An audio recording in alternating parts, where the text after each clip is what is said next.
Go ahead and get started here.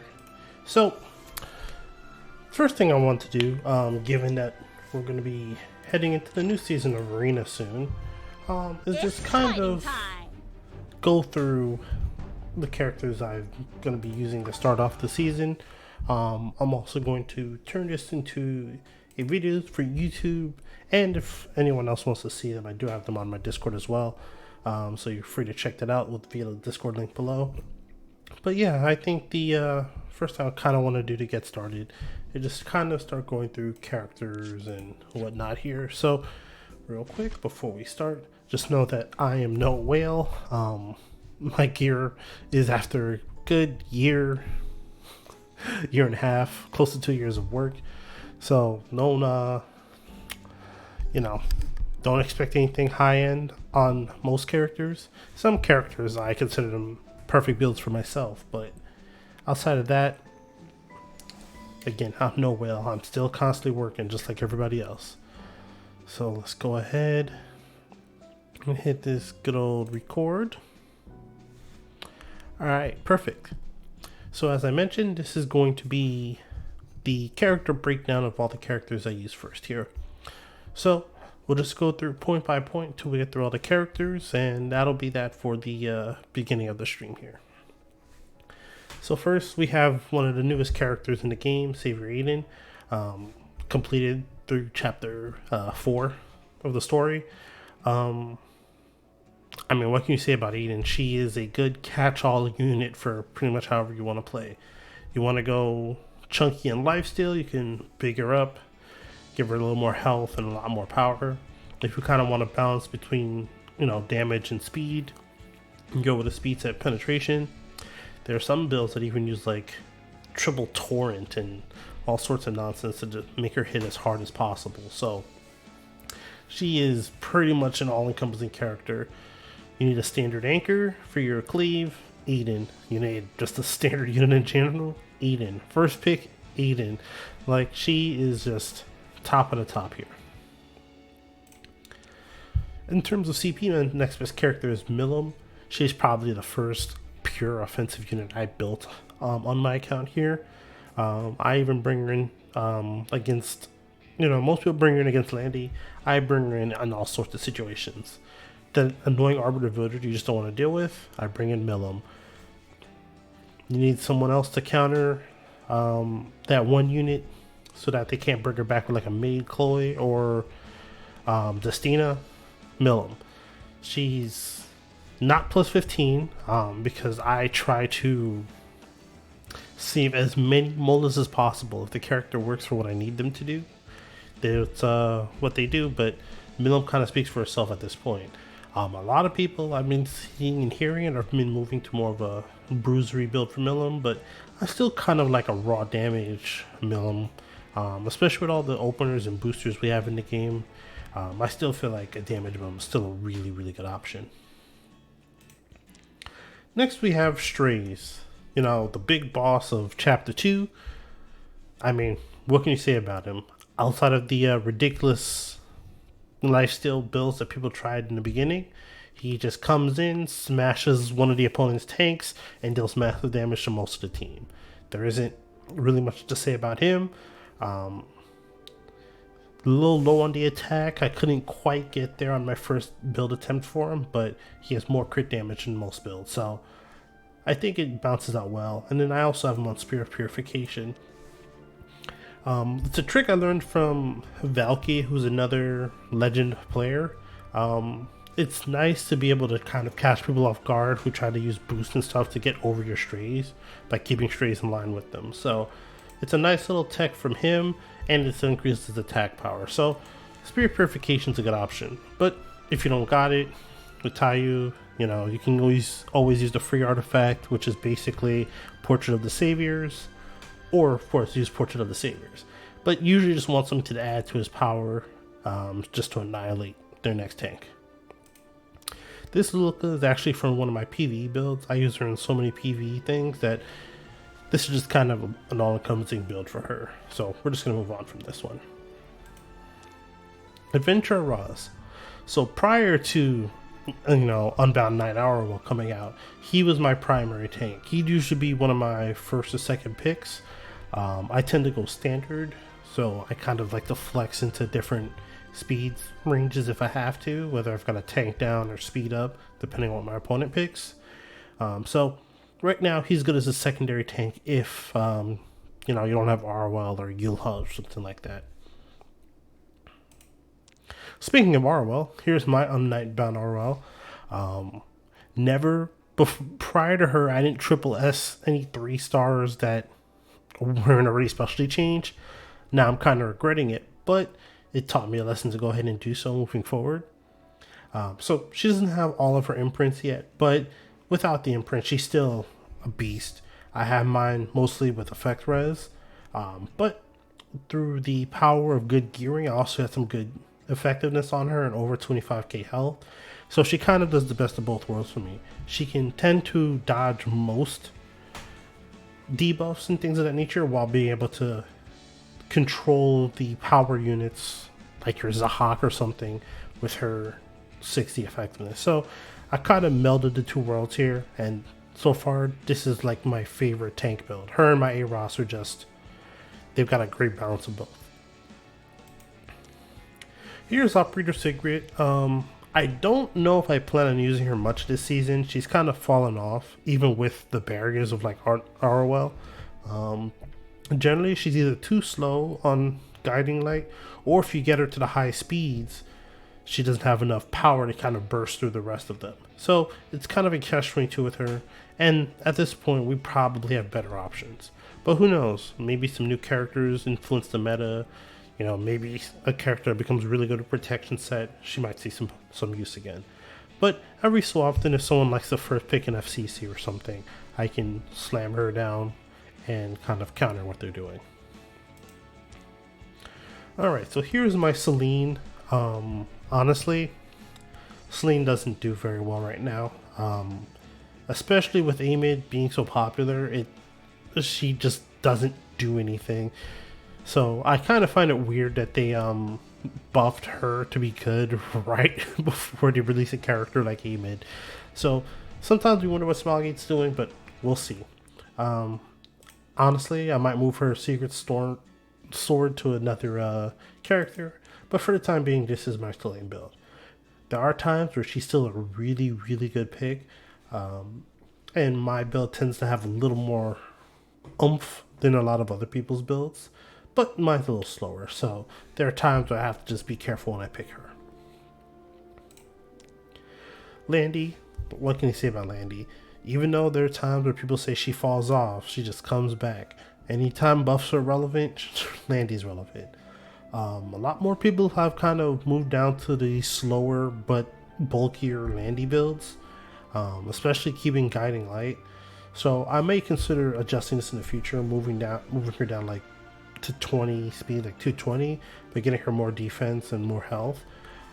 But for right now, I've got your standard speed Landy, and honestly, I've slowed it down from what it used to be. So again, Landy, very powerful unit, very good. Here's my Senya. Right now, this is kind of the ability I was able to get on my Senya. Solid bulk, decent speed, a mix of effectiveness and effect res. Seeing the current meta changes, I'm considering adjusting my Senya one way or the other, but for the time being, when I first built her, this build was perfect. Enough res to get past characters like enough res to get past characters like Edward or a blue unit with effectiveness, but enough effectiveness to be able to actually land her provokes on units I need her to control, as well as take out. So again, this is one of those builds where at the time it worked for me, but we may need to adjust as the season begins. So we'll see how this goes. Here's your Zahak, the anti-Aiden crusher of the meta currently. Someone picks Aiden or another vision unit, you're probably slamming Zahak to take them out. So again, my Zahak's a little slower than most Zahaks. You see people trying to push Zahak to around the 280 speed range with all the same stats. So again, I'm considering speeding him up. I don't know if I'm going to go as high as 280, but I'm going to probably aim for like the 265, 270 range while maintaining his offensive stats.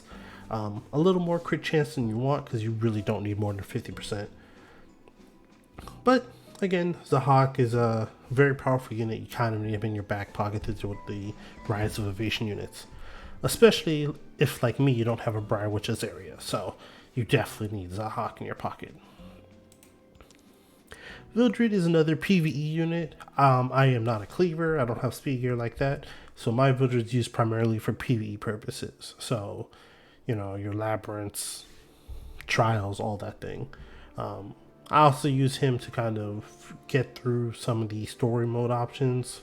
Being able to clean sweep most things is pretty useful. So still have him built on destruction for as much power as possible, but he's definitely a unit I plan on using if I ever get more speed gear.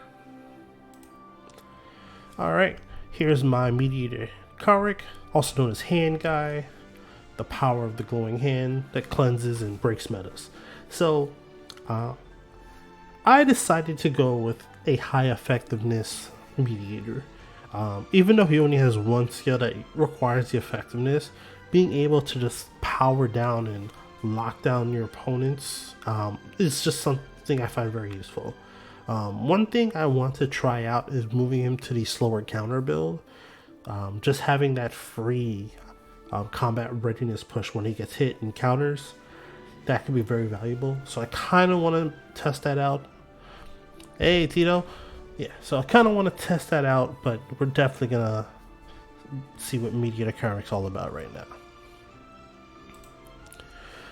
Great Chief Kawana. She is another character here that's used mostly for PvE. Right now, she is one of my main damage dealers for Kaides. I don't have the speed Kaides build yet, but we're definitely going to be looking to do that as we go forward. Oh, thanks, Tito. Appreciate it. Have a good day at school. Moving on, we have one of my favorite adjusted characters of the last year, which is Pirate Captain Flan. On her first release, she was not very good, but after that buff they gave her, she's become one of the best lockdown and damaging characters in the game. So personally, I opted for more of a damage dealer than a pure bruiser build like a lot of people. Of course, she still has bruisery stats, high defense, good health, but generally speaking, if you have more bruisery builds, you're gonna see the 15k health range at about 220 and maybe some less effectiveness. But I like her at this stat line because with her buff giving her extra 50%, you're able to climb your effectiveness high as well as maintain massive attack power and damage. Some pirate captains can even lock down Destinas, which is outrageous, but that's the power of Pirate Captain Flan. Of course, you need the full Star of the Deep Sea. Without that, she is not nearly as effective. Alright, we have Mui. Mui is part of my Wyvern team, so pretty much just there to help push the team along, provide debuffs, and take out Wyvern. Solitary of the Snow. Going into last season, she was one of my favorite debuffers in the game. There are some builds now where they've moved her from Abyssal Crown to Fairy Tail Tenebria's artifact, but I'm still using Abyssal Crown because I use her more as a control unit. If I want to give her a little more power, switch her over to Fairy Tail of Nightmare, and she'll be able to do massive damage while locking down your opponents. So, still a very, very powerful unit. Kind of shuts down Rylet and any other focus character, and just has the capability in the right situations to single-handedly win your games, whether it's effectiveness or with some damage. Vivian is here for my one-shot on Banshee, so we'll just move along there. This Seaside Bellona I built simply just to have a Bellona for other purposes. This is more of a PvE build at the moment, but coming into the next season, this is probably going to move to a lifesteal build. Alright, so we have the Child Emperor himself, Zio. Everyone assumed that he was going to break the game. And to be fair, he didn't necessarily break the game, but he did provide an option for people who don't necessarily have the fastest gear in the world. Thanks to his passive, as long as you can get to 255 to 260 speed on Zio, he can essentially go first, regardless of whatever someone does. So, the beautiful thing about him is that you can use him in any way. A lot of people will pick him in cleave just so they can't be Zio'd and lose their first turn. I built my Zio with a combination of bulk with a little bit of effectiveness so that he could land a silence on his first turn. However, if anyone saw the tournament from last year, Valky created this crazy build with penetration that was essentially two-tapping bruisers with no power. So he might go through some adjustments at the as the season goes on here, but we'll see how it goes. I like his imprint on the triple S for everybody. Just being able to provide extra power can completely change a match. But if you need more effectiveness on him, you can do so as well. Especially with Yufine getting her buff, he can also go into an effectiveness build, providing Yufine the silence that she needs to one-shot a unit and then recycle her skills. So Zio is still very flexible as a character, and he can change matches, especially if you're going time matter on him, being able to cycle through his S3 faster. Now to one of my favorite characters in the whole game, Sage Ballin Cezanne. He was one of the very first ML5s I ever got, and the way he can control a game, especially in this current age, is ridiculous. He is very similar, or rather, I should say, he is one of the options people try to use when people pick Zio. So the fact they're back-to-back is a little crazy on my account here. Thanks to his passive, he can jump the line anytime someone takes a turn. So if you build him with high effect resistance and put him on Bastion, he can clear 200 effect resistance easily. Also, he can sleep and lock down characters that normally can't be locked down. With the exception of a character like Mort, he can lock down annoying characters like Angel of Light, Solitaria, people that you normally wouldn't be able to lock down, especially if they're hiding under like a stealth. So your openers, anything like that. So generally speaking, he can win you games just on the fact he can control your opponent, as well as he has a nuke just like your Kraus or your Yuhas on his S3, which can essentially also win your game. His health being, if it gets low enough, you go through, you pop the S3, you take someone out, he heals back to full, and then you start the match all over again. So Sage Ball definitely has great potential, and he can power your way through fights. Here's Shadow Knight Pillis. I built her last season when she was created, when they created her specialty change. So she has the same concept as my Ventura Raz, where she has a mix of both effectiveness and effect resistance, so that she can provoke lock my opponents while being able to avoid not a good chunk but solid control from your other opponents. So if they have a character like an Ed who doesn't tend to have effectiveness, she can help control him and slow him down. Of course, he'll equivalent exchange when she provokes him, but that's fine because your will get increased and provide more defense for your team. So she's a very good character to have in your back pocket. People used to call her FCC Light, and with characters like Desert Jewel Basar running around, I find that she still has use in this meta, even if you have to pick her into a tournament where you go down to like your 4th and 5th string characters. Monokhana is simply for Green Expedition, so we'll move on here. Here is my Spectre Tenebria. I actually recently rebuilt her because my first build for her was not very good at all. That was prior to me actually putting time into all my character builds. So recently, I came down to this. Again, I tend to play more of a standard style of play more than pure damage or aggro, so I like her having lifesteal on her build. I eventually want to get her speed to more of the 180 range, but at this speed with the bulk and power, I kind of like it. It's because of her innate stealth, it's hard to lock her down or put pressure on her. And even if their opponent picks a billion and leaves her out, thanks to her being on lifesteal, she can last longer than most. So I like this build for now. Hopefully I can get more imprints to get her more attack power, because finishing out her imprints would get me closer to 4k attack, which would be really great. As for another character that's been recently rebuilt, here's my Remnant Violet. Again, just like with Spectre Tenebria, didn't quite get all of the attack stats I was looking for, but got more of the bulk. So over time we'll improve upon this build, but he comes out when they pick terribly in an RTA match, and he can essentially be picked as the 4th and 5th pick to basically lock your opponent out or essentially win you a game out of nowhere. Of course, we're talking about Violet here, or Remnant Violet, so generally speaking, you're playing a 70-30 game where most people think the 30 is not in their favor. So, kind of sucks, but good luck with it. Remnant Violet is actually legitimately the very first ML unit I ever got.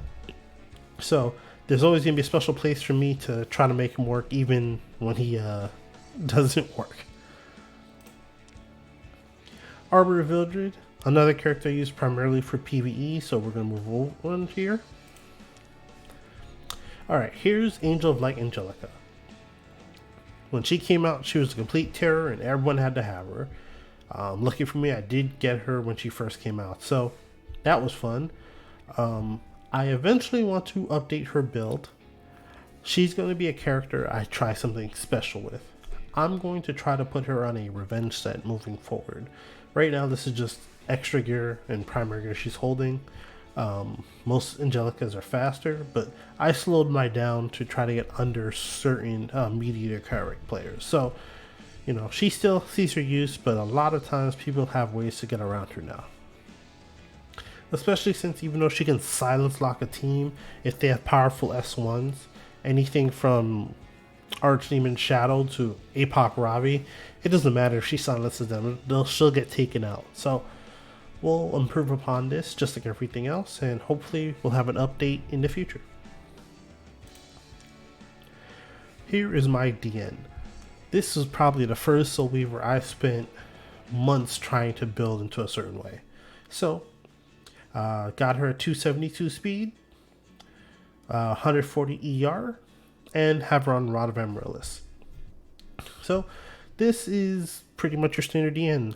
Trying to go fast, trying to zoom through people, and maintain your team's health. One thing I will say is, in this current meta, she's kind of 50-50. People don't tend to pick her as much anymore, but I still think she has her place and can be very useful. As for the Soul Weaver most people like to pick, here is my Destina. So right now, again, I think this build can be improved upon, more ER for sure, but this is what we got so far. I currently have her on Shamadra's staff to further increase the ER of my whole team, but you can pick any sort of artifact that increases ER. So your Guardian Ice Crystals, I see some people put her on Unfading Memories. So it really depends on what you're looking for and what you need. I like the extra healing that Shamadra's staff applies that can make her S2 completely nullify burst damage from an opposing opponent. So I prefer this right now, and I find that this is a good stat line for my DN Destina here. Alright, we have Rose, who's used for my Wyvern team. Here's my Conqueror Lilius. So, as I mentioned, I am not a speed demon. I'm working with the best I've got right now, so this is my Conqueror Lilius. Since I tend to not have first turn, I kind of built her with that in mind, and I have her on the Nostalgic Music Box. Being able to apply defensive buffs, help the team in a secondary manner is kind of the way I wanted her right now. If I had Holiday Eufiend's artifact, I would use that instead to provide extra stuns, but right now we're working with what we got, so this is a solid build in terms of just using leftover gear. We are planning on improving upon this as well with another character we'll get through. Alright, here is Amelia. In terms of characters that have been recently updated, she is one of them. Finally have the extra gear for Soul Weavers to boost her to over 260 speed with high effectiveness and some solid bulk.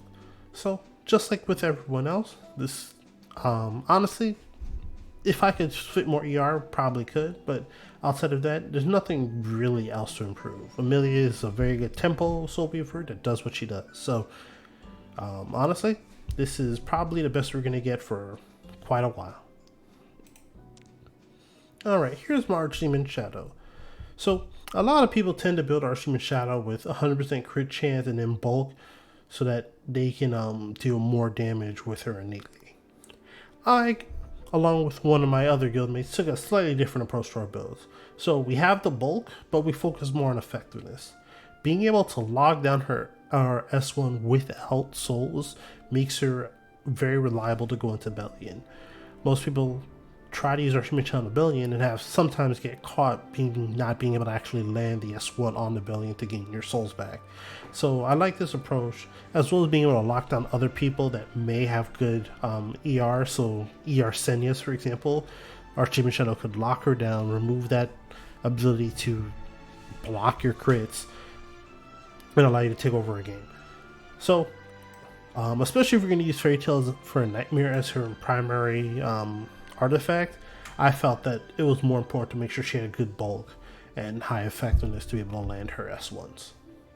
As well as, of course, her S3, because you want to be able to land the burns into defense downs to essentially turn the tide of the battle and win you the game. So, you personally, again, I feel like that's more important. The damage will come through her burns and, of course, Fairy Tale for a Nightmare. So, this is the build we're going to land on. This build will probably be improved upon further just to kind of clean up the extra stats, crit damage, crit, clean up the stats around to make her more consistent. But for the time being, this is a good overall build. Alright, so here we have my Lua. Same with my Conqueror Lilia. She is a character that's meant to be high speed that we're still working on buffing her speed over through. So right now we're focusing on a high effectiveness Lua. Of course, most people tend to combo her with a book user so that she can soul burn her S3, but there isn't really much to say about Lua. She's there to go in and out, control the opposing team, and apply some defense downs along the way. Alright, here is probably my most used ML of the last season, which would be Desert Drill Bazaar. He is just an aggro monster, which is weird because all of his skills are defensive. Being able to get the barrier inversion, which was probably the most ridiculous buff of last year, is insane, making him a powerhouse against FCCs, shoot, even into ROL. If they pick too many light units, he can come in, cleanse those barriers, take that damage away, and then he can follow up by doing a 30% push as well as providing immunity to your team. Also, given that this is a full cleanse as well, that in and of itself could be just enough to win you some games. So, I have mine on 260 speed with 210 ER, and he's on Water's Origin. If something is going to debuff him, it was going to debuff anybody. So, honestly, I still want to climb his effect resistance even higher. There are probably some skill, excuse me, there are probably some stat adjustments you can make in his gear, but overall, this is pretty much what you want to look at with maybe a little more HP. Alright, so here's my Edward build. This is definitely a primary candidate for gear and just quality of gear adjustments. I had a quick need to use him to counter some of what my opponent was using, so I had to build him quickly. Definitely want to get him on a penetration set rather than crit chance, and want to raise his speed just a few points, maybe like 215, as well as get him some more defense. So with him, we got a ways to go, but he is one of the powerhouses of any debuff meta. Thanks to the power of equivalent exchange, anytime he gets hit with a debuff, he counters back. Well, let's rephrase. Every turn, he can do the counter on one turn. So if you can land multiple counters on him, he's still very susceptible. But his power, just to be able to cleanse one debuff automatically on hit and then retaliate with his own debuffs, that could also win you fights in the right RTA situation. So he's still a very powerful unit, and I wish I had a more powerful Cigarette Scythe for him.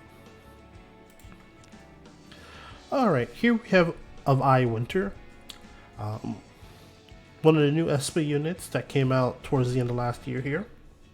Honestly, she is a very sneakily good unit. Even though she's not used as much now, most people tend to use Karina. But I still feel like she has a very good use, especially if you're going against someone you know is trying to fully tank down on you. She has the same kind of inhibiting effect like a Celine, where every time someone uses a non-attack skill, she gets a benefit. That benefit being that she resets her S3 and powers it up. So being able to use Blackout and deal 10,000 fixed damage as long as you crit and then climb from there is outrageous. I have her at 260 speed with high effectiveness.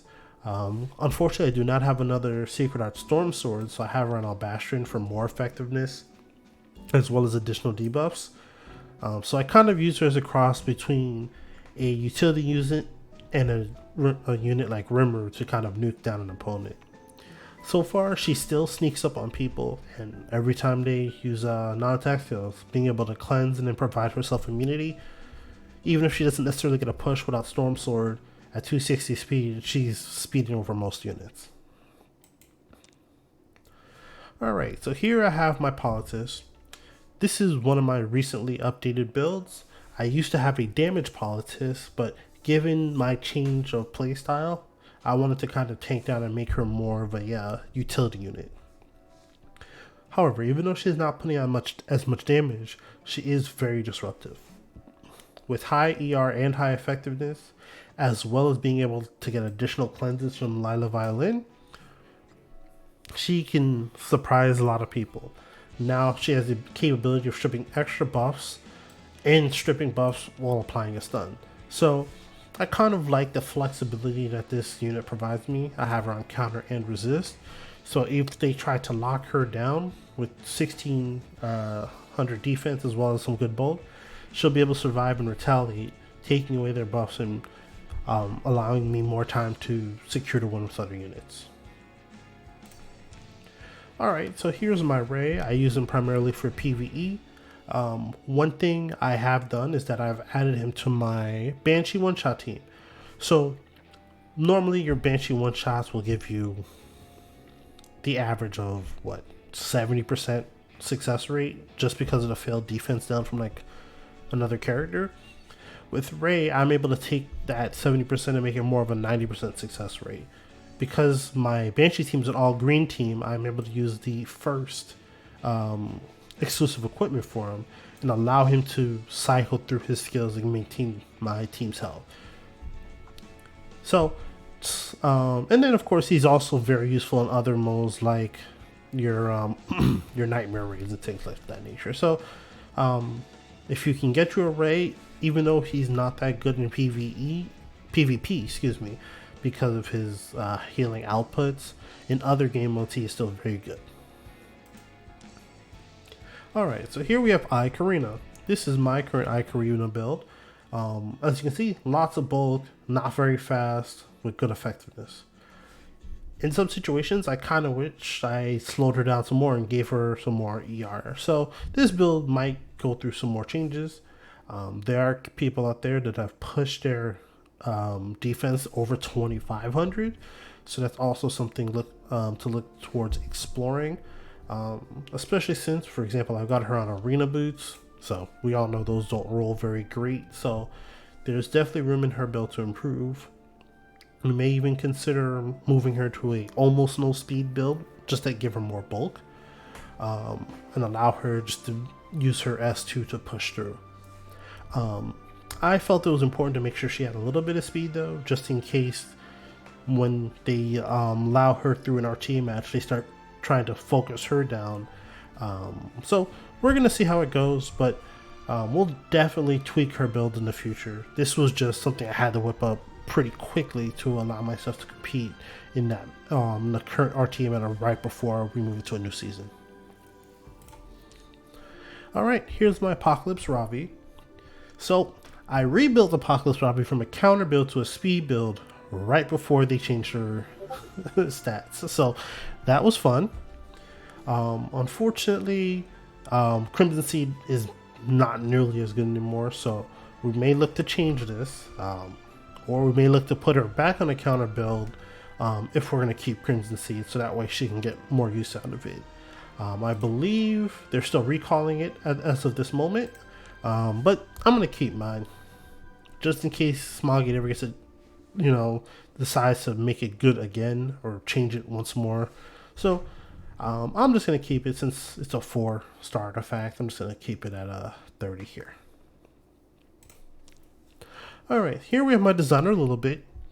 Prior to the release of Ed, she was actually on Sigurd Scythe and not Azure Comet. But with Ed needing it more, I put her back on Azure Comet here. What can I say? She's a powerful anti-nuker, or anti-cleaver I should say. Especially if they land too many debuffs to try to go for the one-shot. She'll cut, cleanse, and then re-cleanse your team with her S3. I put her on Azure Comet because she actually is really good when you combo her with other nukers to take out their members and allow her to cycle through very quickly. Especially if your opponent has a habit of placing too many debuffs. When you take someone out and allow her passive to cleanse, she can cycle real quickly. This build here will probably get updated as well, as we have to account for not being on Sigurd Scythe anymore. But what you need, high defense, high crit stats, and if you can squeeze it, just a little bit of effectiveness to land her turn cycles. So, and her reduced cooldown skill. So, just enough. But overall, you're going to see most builds have a lot more HP than mine. Didn't have the stats to fit it at the time, but we'll definitely go through it again in the future. Here's my Spirit Eye Celine. Honestly, the stats are not very good at all. She could definitely use some improvements. I have mine on lifesteal rather than speed, like most people. Again, she's another candidate I wish I had a Storm Sword for, because Storm Sword plus a bulky lifesteal build makes her almost unkillable. And if she can't basically be killed, then you're just going to cycle through her S3, maintaining your team. As long as they haven't been hit with extinction, you just keep bringing your team back, allowing her to keep healing and staying alive.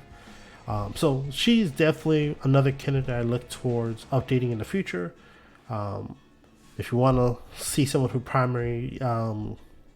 primarily uses Spirit Eye, definitely look up Kiln on YouTube. He basically specializes in using this character. Alright, Sigurd is my Wyvern killer here, so we'll move on. Azaria, PvE Queen, combo her with Tamarin, and you basically have 2 of 4 characters you need for almost any PvE content. So, not much else to say. She can reset people. She's pretty good enough for her own right. Alright, so we have probably one of my favorite characters in the game, design-wise and play style-wise, being Lionheart Sirmia. She is a powerhouse of just being able to take extra attack, dual attack, counter attack, and turn against your opponent. Triggering her S2 just requires one of those 3 things, and she basically outputs based on her defense, not her attack. So if you get her over 2k defense with her ability giving her another 60% on top of that, she can wipe out teams in and of herself. A lot of tank down players will build teams basically to protect her and allow her to do her thing. Right now, this Proof of Valor is my second one that I'm trying to get to plus 30. We're almost there, as you can see. I prefer her on Proof of Valor just to give her a little more survivability. But we'll definitely consider using something else like a Draco plate or anything like that if we don't need it. She combos well with all sorts of characters, and sometimes in certain matchups, you pick her and she'll essentially win you the game. As I mentioned with Azaria, Tamarin is basically one of two people you can use in almost any PvE content. She's the queen of PvE. If you don't have her, get her. If you get the opportunity and you don't have her, get her. Alright, here we have Chu, the cat rat. Thanks to her skin being cat themed, but her essentially looking like a rat most of the time. She is a terror, especially after her last buff, where this allows her to become, people used to call her Babel Charles. But because of that, she's even better, and she can single-handedly take out teams by herself thanks to this. I have mine on Snow Crystal because I want mine to be able to survive more, and as well as get the combat readiness push anytime someone doesn't crit her. So that makes her terrifying against pretty much any red unit, and then sometimes even against other units, she'll be able to single-handedly win you the game. Alright, here's my Alencia build. Unfortunately, I did not have an artifact, so I actually opted for Ed's artifact instead. And from what I found, I actually really like Ed's artifact. Because Alencia doesn't tend to be all that fast, his artifact allowing the speed increase and the crit damage increase works perfectly for her. So I really like elongating games when I have her, so that way I can allow the entry to do this thing and then get the several stacks of speed. So 6% on top of this can get her close to 230, 240 speeds at this speed range. So it's very good to be able to have this on her. In most cases, I still think her artifact is better on her, but because my build isn't that quick, I also really like this as a secondary option. Alright, here we have Holiday Euphine. She is primarily used in PvE for the moment, so there isn't really to say anything about her. Alright, here's Rowana. This was my second healer I actually got in the game total. My first unit was that fun unit that no one can really get anymore. What's her name?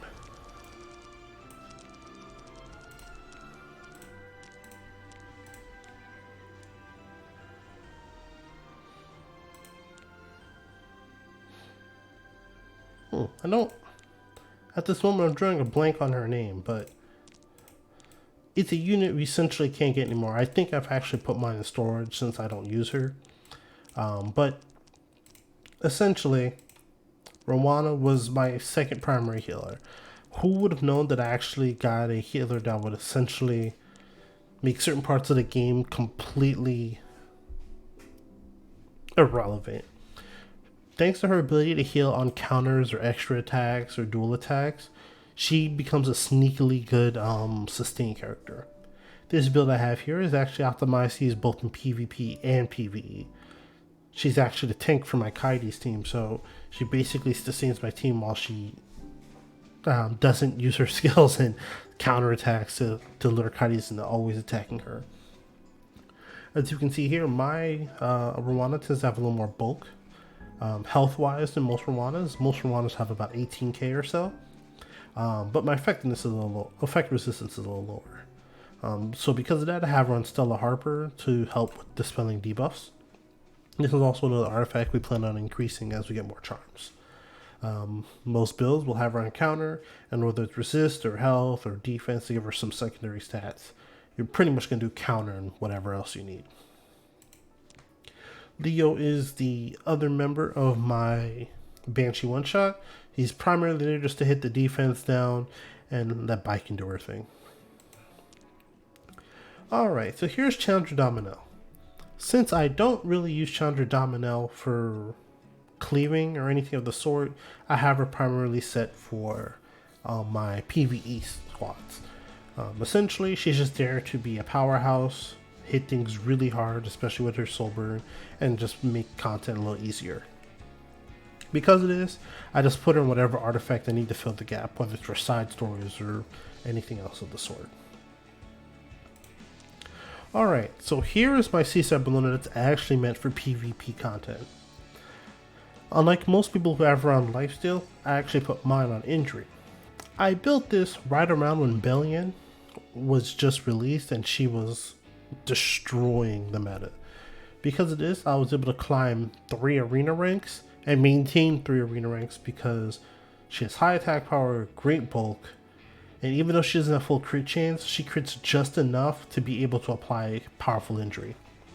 From there, thanks to Rengar's drink, the attack will go ahead and finish most people off, and it's actually surprisingly hard to kill her between all of the bulk and her passive. So, Seaside Bellona honestly is a character you could build in a multitude of different ways. It's just that most people tend to put her on lifesteal just for the sustain. Elena here is actually the Soul Weaver I used to pair with Seaside Bellona to take care of Bellions. Her, Rowana, and Elena were more than enough to sustain me through Bellion compositions, to the point now where I almost don't even really use Elena anymore because I have other characters. She's still a great choice if you run into a lot of closer Charles or people that spam AoEs. So I have her on Doctor's Bag and her second EE to help with cleansing. The counter with her S1 can remove 2 cleanses off 2 different of your team members, so she's very good at being able to sustain in that regard. Again, she's primarily best for AoE compositions. You don't tend to see her that much nowadays, but who knows, maybe she'll get a buff. Alright, here's Rem, the holder of my second Sigurd Scythe, and probably still one of the most toxic units they've ever made in this game. Even though she doesn't use much, in the time she's picked, she can single-handedly warp or win you games. So, I have mine with good HP, good defense, and a crap ton of attack power. No speed, because you don't really need speed on Rem, and full power. Obviously, we want to get rid of that ER, but you pretty much want to pour everything into your attack stats. As for another character you want to pour everything into your attack stats, here's one of my recent builds of Charlotte. Prior to Zahag being necessary to take care of Aiden, she was the holder of my Symbol of Unity. In this case, I've moved her over to Holy Sacrifice, and surprisingly, even for PvP, this has been a really good artifact. It catches a lot of people off guard to this day, and she, with her not buff but kind of buff because of the change of mechanic, she's actually really good into Senya compositions. Since she can always crit, she'll always hit Senya regardless of Senya's passives. So as long as she isn't blinded or anything of the sort, she's a really good option to go up against people that rely on Senya to win matches. Just like the standard, I have her on lifesteal immunity with as much power and bulk as you can pour into her. Alright, and for the last character to review for PvP here, we have Bellion. I have mine on your standard counter immunity build. Definitely want to crank up more HP. Most Bellions have about 28,000. I came up a little short on both health and defense, but we've got time to change some of these purples to reds to give her more bulk. However, anytime someone wants to try to spam Spectre Tenebria, if she isn't banned, pick her. She basically counters that matchup and forces your opponent to completely change things up. We have a few honorable mentions who aren't built, but as far as character builds, Bellion is the last built character here. A few honorable mentions moving forward. Last season, this was my primary tank, Troublemaker Crozet. Some people like Valky like to call him the Minister of Defense, and for a while he pretty much was. Now that we have some new characters and the meta's changed, he's not as effective, but I definitely want to rebuild him and bring him back into the fold, especially for tournaments where you start losing options as you go further into a round. And then we also have Rimuru. Currently reworking a Rimuru build to make him more viable overall. Even though Command Malalaika isn't as popular thanks to Rimuru being really good, I still like having him in the back pocket for people who are too buff happy. Rimuru essentially forces them to rethink their strategy, potentially ban him, which will allow you to counter the rest of your units. So he's still someone to have in the back pocket as well. And then finally we have I Ning Ning. Currently in the works of creating a speed Ning Ning here. Very similar to a DJB, where she has the barrier inversion to capitalize on your opponents. Unfortunately, she works more as an aggressive sense. And that's kind of why earlier I said, even though DJB isn't really an aggressive character, kit-wise, he tends to be used in aggro. And she, for some reason, seems to be more defensive, even though her kit would indicate she's more of an aggro unit. Definitely want to have her built so I can have both of them in the pocket, just in case one or the other gets banned. So we definitely plan on creating a build with her and finishing this. Just gotta farm more Wyvern and get more high-speed pieces. And then with that, that's going to end the character review and account review of this builds of this game so far here. So we'll take a short break here after I go ahead and stop this record.